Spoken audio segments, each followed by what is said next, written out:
EMDR, the breakthrough therapy for healing from anxiety, anger, stress, depression, PTSD, and emotional trauma. Written by Sarah Miller. Narrated by Robert Wilson and Eleanor Webb.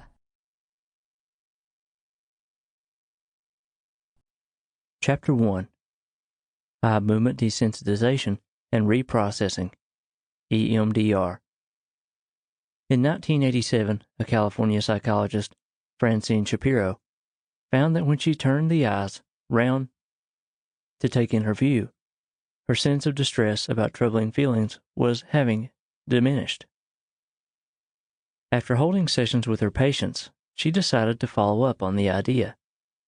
She founded the earliest foundations of EMDR in the process. In 1989, she would continue to publish her first study on the mechanism, which prompted a number of investigations.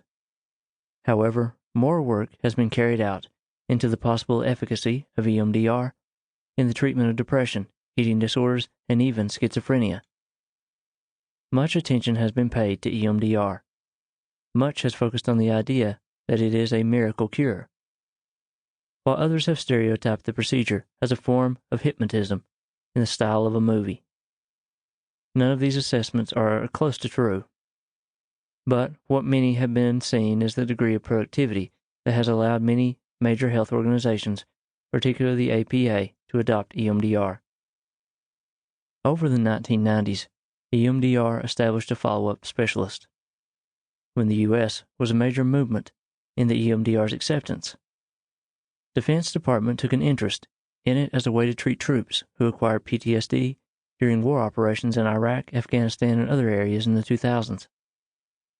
Since evaluating its efficacy in treating groups of veterans who had served mostly during Vietnam, in 2010, both the Department of Defense and the Departments of Veterans Affairs approved EMDR as a therapy for individuals who had endured combat-related stress. When EMDR's adoption grew, clinicians began testing effectiveness in cases involving individuals who had not been through war and who had not suffered trauma or PTSD. This has resulted in the use of EMDR in the treatment of stressors in daily life, attachment problems, and family dysfunctions. Treatment of children's issues has also been more common.